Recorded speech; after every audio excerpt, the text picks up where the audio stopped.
Welcome to Venus competitive alma mater. তোমাদের জন্য আজকে গুরুত্বপূর্ণ অঙ্ক রয়েছে। এই অঙ্কটা দেখতে পাচ্ছ ইউপিএসসি 2025 এ এসেছে। কোশ্চেনটা কি বলেছে?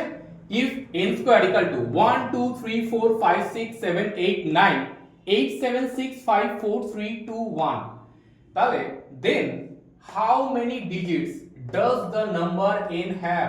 এই n এর মধ্যে কতগুলি সংখ্যা রয়েছে। কিভাবে ফার্স্ট করব তোমরা দেখো। আমরা ইন জেনারেল আমরা কি জানি, 1 স্কয়ার করলে কি পাই? 1 পাই। 11 স্কয়ার করলে কি পাই? 1 2 1 121। 11 111 যদি স্কয়ার করি কি পাবো দেখো? 1 2 3, মানে 1 জবার আছে। কটা 1 আছে? 1 2 3। তাহলে নাম্বারিং করব 1 2 3, তারপরে রিভার্সে যাব 2 1। দেখো 11 মানে কত আছে? 1 2 করলাম, তারপর আবার রিভার্সে গেলাম 1 গেলাম। তো সিমিলারলি 1 2 3 4 এর যদি স্কয়ার করি, মানে চারটে 1 এর স্কয়ার করি কি লিখবো? 1 2 3 4 লিখবো, তারপর উল্টো করে লিখবো 3 2 1। তাহলে এখানে দেখো 1 2 3 4 5 6 7 8 9, 9 পর্যন্ত আছে।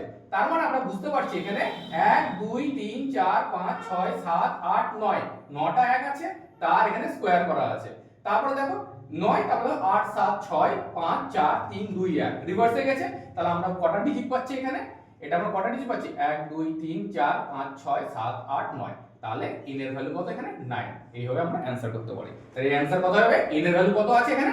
n এর ভ্যালু আছে 9। 9টা ডিজিট রয়েছে এখানে। n এর ভ্যালু কটা? 9টা ডিজিট। কারণ এখানে বলেছে এতে হাউ মেনি ডিজিটস আর does the number n have, 9 digit number. এইভাবে আমরা সলভ করব। যদি তোমাদের এটাকে লং ভিডিওস পেতে চাও তাহলে অবশ্যই কমেন্ট বক্সে কমেন্ট করে দেবে। Thank you.